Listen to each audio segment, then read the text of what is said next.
Story appears ordinary till you see the core side of it. And what you're looking for is the story behind the news. We bring it to you from Lagos, the commercial capital of Nigeria. Giving you all sides and political stories round the clock. Every detail from the start line to the final whistle. CoreTV News, expanding your view.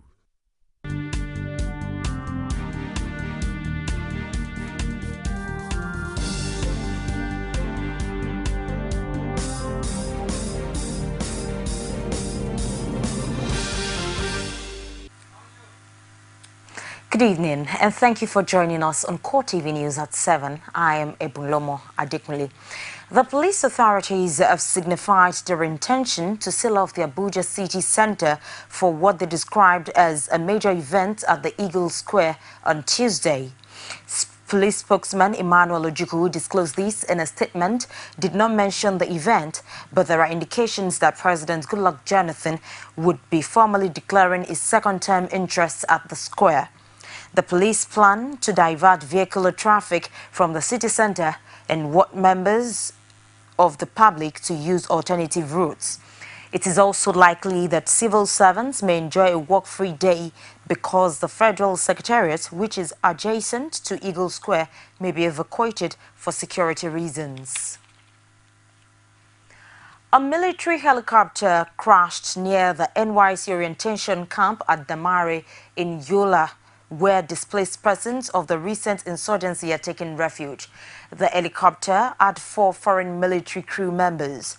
There are no casualties recorded, but eyewitnesses say the helicopter was loaded with military hardware and ammunitions. 2 other military choppers were seen on the scene, evacuating the injured crew members and the hardware on board the helicopter. Earlier, reports had suggested the presence of foreign military personnel in Nigeria who were said to be helping the Nigerian military with efforts to recapture the local government under the control of insurgents in Adamawa State. Scores of students have been reportedly killed and several others wounded when an explosion occurred at the comprehensive secondary school Potiskum in Yobe State. The device was said to have exploded early morning today as the students lined up for the usual morning assembly.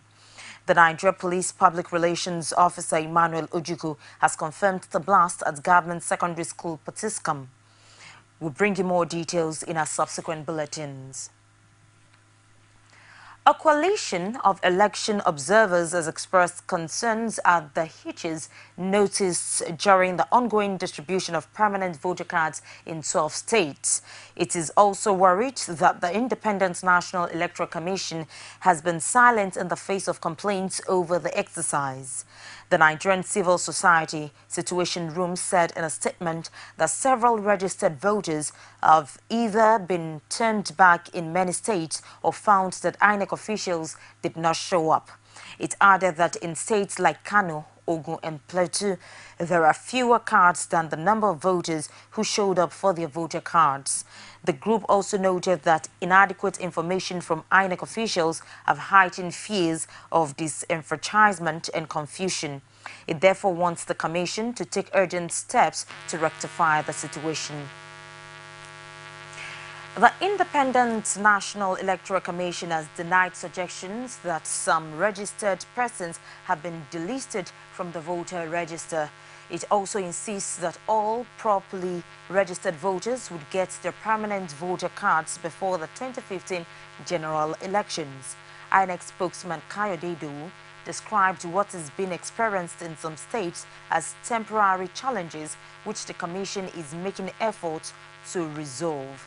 On the alleged loss of records of 1.4 million voters in Lagos State, INEC acknowledged that it had 6.1 million voters on its register as at 2011, but noted that 82,892 of the figure have since been found to be multiple registrants. It added that there was loss of data and incomplete data affecting 1 million records, mostly in 1,792 polling units that were identified and had been made public before the present exercise.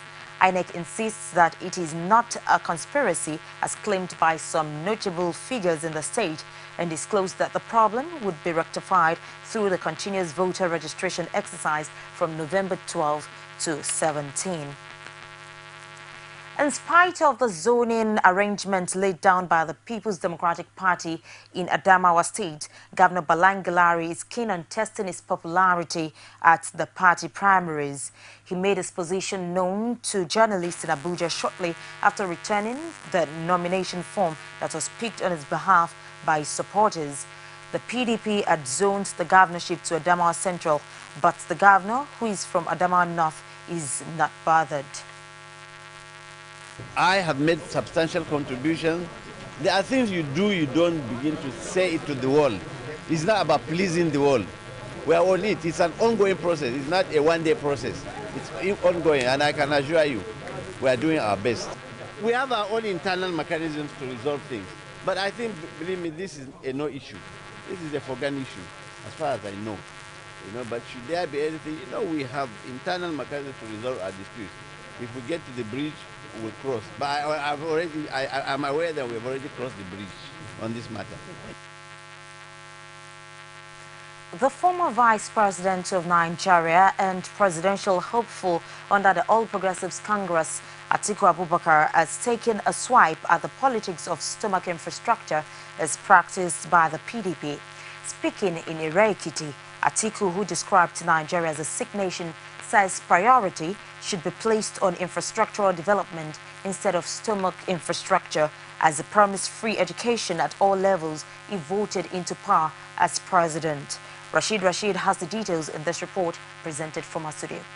At the commissioning of a healthcare facility at Ire-Ekiti in Ekiti State, the former vice president makes case for what he describes as infrastructure development over stomach infrastructure. Certainly Nigeria is not healthy. I mean, whether economically, whether, security-wise. So, I mean, certainly Nigeria is not healthy. What can be done to salvage? The only thing that can be done to salvage is Nigerians now have an opportunity to bring about change. And they should seize the opportunity and bring about the change by voting in. That he has benefited immensely from Nigeria, promised free education at all levels if voted into power as president come 2015. Nigeria has done everything for me, but for free education, I will not be what I am today. But for free education, I will not have been vice president. But for free education, you will not even see me here. Therefore, for free education, ladies and gentlemen, my brothers and sisters, don't compromise on it.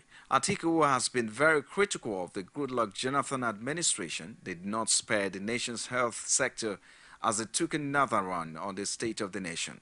And I believe the people of this state, Ekiti, surely you don't need stomach infrastructure.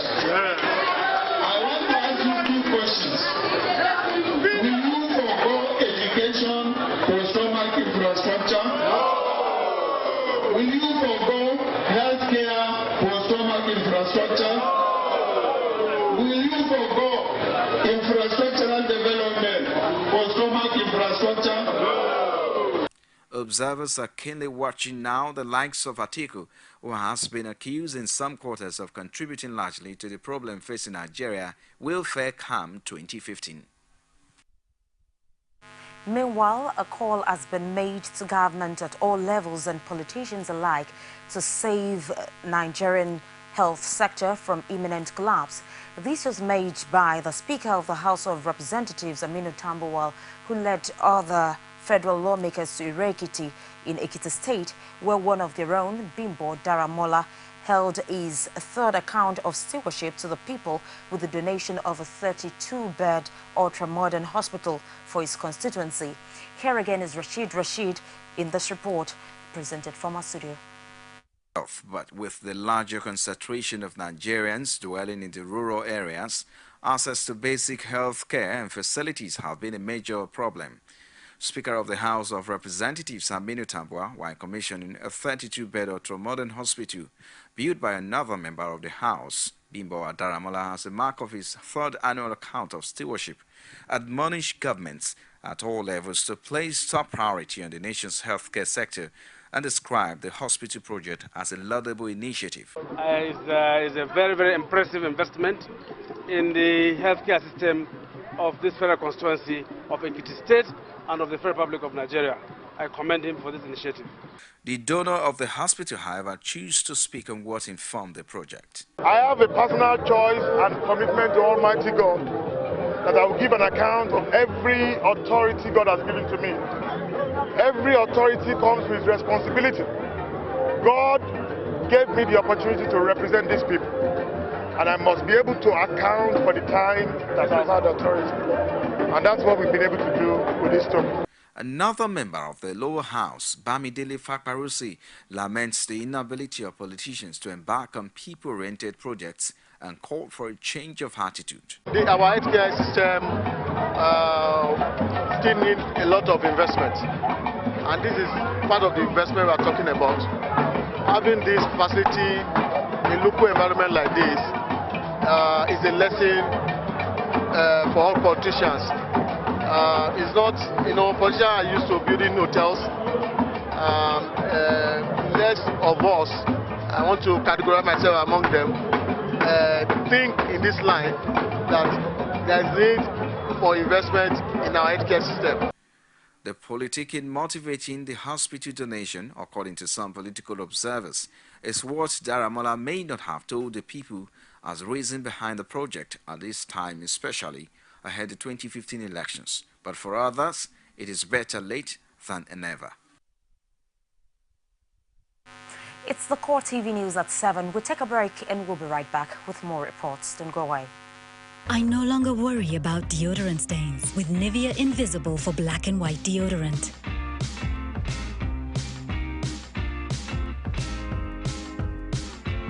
No white marks on black and no yellow stains on white.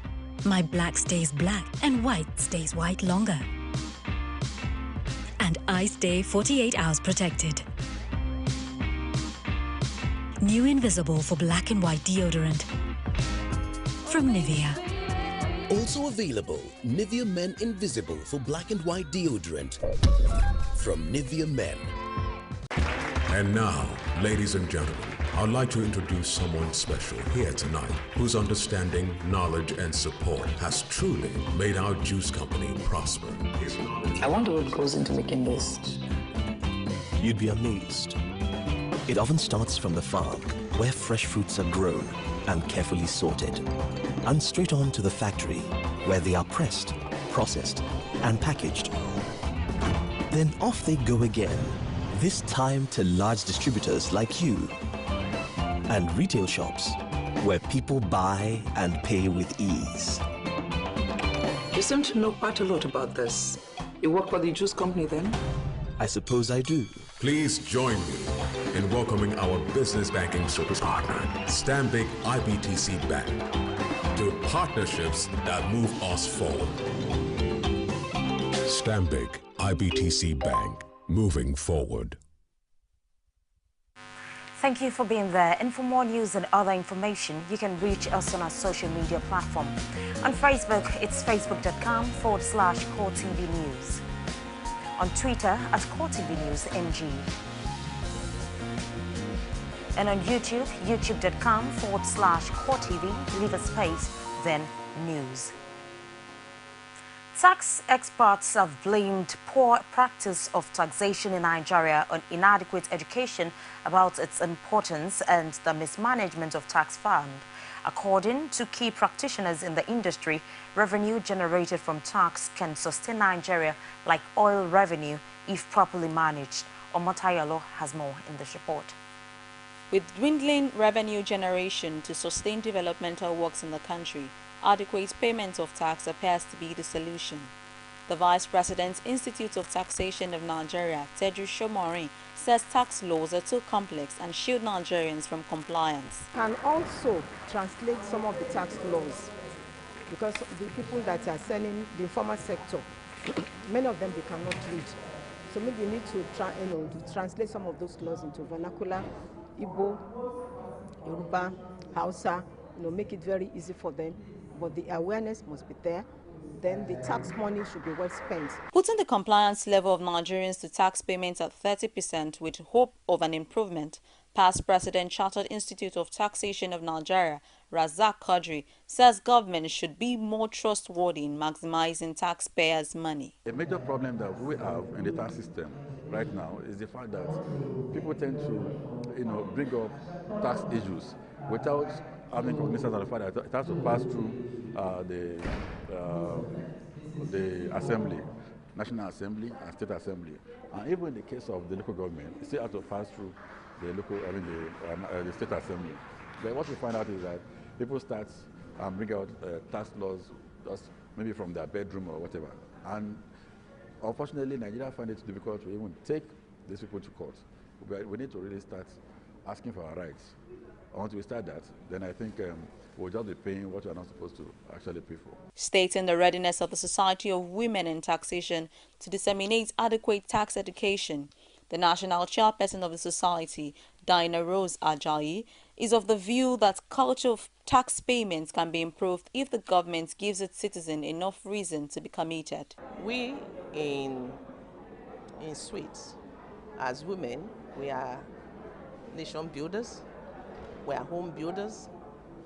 We hope to take this back to our houses and beyond to ensure that the culture of paying tax, like you have in other advanced countries, is already something we imbibe with, not something we are forced to do. If you do not empower people, you cannot talk about improvement in revenue. So these are the objectives of society, to also help in empowering people, particularly the less privileged, the downtrodden in the society, the vulnerable ones in the society. Ours is to touch their life through education and through empowerment. The experts believe that the current slump in global oil price is a warning sign that there is need for government to take taxation seriously while shifting away from over-reliance on oil. Omota Yualo, CoreTV News, Lagos. Having been elected a full member of the World Federation of Exchanges, WFE, the council members of the Nigerian Stock Exchange have expressed optimism that the NSC will be the largest stock exchange in Africa. The president of the NSC, Aigboje Imokwede, who says Nigeria will stand with the developed world, having gone through the journey for 14 years, is proud that the benefit of being a member of the WFE will enable foreign and private investors to invest and thrive in an enabling environment. It confirms the Nigerian Stock Exchange conformity to very high international standards, which of course is a precondition for attracting foreign investment, particularly foreign institutional portfolio managers. World Federation of Exchange member exchanges are tasked with subscribing to the World Federation of Exchanges qualifying characteristics, which detail the standards that members should adhere to. In other words, they demand a stronger regulatory environment, and by regulation we speak not just about extant regulation but also self-regulation. In other words, the degree and extent to which the members of the exchange, market participants, conduct themselves. And therefore, we are subscribing to World Federation of Exchange standards, not domestic standards per se. Full membership, of course, gives us access to international portfolio flows that filter through WFE members. And of course, we think internally that it validates the transformation programs that have been pursued by the exchange since 2011, and it validates the leadership of the Nigerian government, particularly as it relates to an enabling environment and a supportive environment for the private sector to thrive. The NSC is the third African stock exchange to be granted full federation membership status. The WFE's vote for full membership came through a series of assessments. This membership status reflects the exchange's commitment to implementing the highest standards of international best practices. We'll take another break now and we'll return with Sports Stories. Stay with us. You can now watch CoreTV News live from anywhere in the world on our website, www.coretvnews.com. Click on Live TV on our website and watch us live. And welcome to CoreTV Primetime News. To follow us on Twitter, click on Twitter icon on our website. On Facebook, click on the Facebook and YouTube to see all our previous news production. You can also watch us live on YouTube. Click CoreTV, leave a space, then News. CoreTV News, our 24-hour news station. Thank you for being there. Super Eagles midfield gem Ojengi Onazi has set a sight on victory in Congo over the host in next weekend's Cup qualifier, but has stated that there are conditions to be met if victory must come Nigeria's way next Saturday. Onazi, who was expected in Nigeria on Sunday night, said Nigerians desirous of the nation's cup ticket must all join hands and pray that the football community must be united to achieve success. Preparations for the make-or-break Africa Cup of Nations qualifier against Congo-Brazzaville in Pointe-Noire is expected to be kick-started on Monday following the arrival of invited Nigerian League stars to Abuja on Saturday after a highly impressive 1-0 win over Ghana in the Maiden Restoration Cup at the ultra-modern Akwa Ibom International Stadium last Friday. The players who came into camp with head coach Stephen Keshi, his assistants and other members of staff of the national team are goalkeeper Chigozie Agbim, Warri Wolves keeper Azubike Egueke, Solomon Kwambe, scorer of the epoch-making goal in Uyo, Udwok, Nasarawa United's Tony Ejomari, Christian Osaguna Igodalu, Bolahan Salami and newcomer Kingsley Sukari. And as predicted by many, exciting Ayimba international midfielder Kingsley Sukari alias Bobby has broken into the Super Eagles squad for the two remaining qualifiers against Congo and South Africa next week. Before now, assistant coach Dan the Bull Amokachi had said the player is as exciting as former Super Eagles skipper Austin J.J. Okocha, a view also held by his other assistants. Last Friday at the Uyo International Stadium inauguration game against the Black Metras of Ghana, Keshi had a first-hand opportunity to assess the player, and his final verdict was that he's excellent and good enough for the main national team. He subsequently ordered him on the plane to Abuja for the remaining two games. Bobby is presently at the Bolton White apartment with the rest of the stars from the Nigerian League. The last two Americans serving lengthy prison sentences in North Korea have arrived in the U.S. after the Asia-Pacific nation freed them following a secret mission by the U.S. intelligence chief James Clapper. Kenneth Bai and Matthew Miller arrived around 0500 GMT on Sunday at Joint Base Lewis McCord in Washington state. Bai disembarked the plane with a suitcase, then smiled as he hugged and embraced family and friends, followed by Miller, who was also greeted by family members. Bai and Miller had both been sentenced to several years of hard labor for crimes against North Korea. U.S. President Barack Obama said on Saturday he was grateful for North Korea's decision to release the two Americans. And that's it on the news for this time. Do join us again at 9:45 for the primetime news. Thank you for watching. I am Epulomo Adekunle.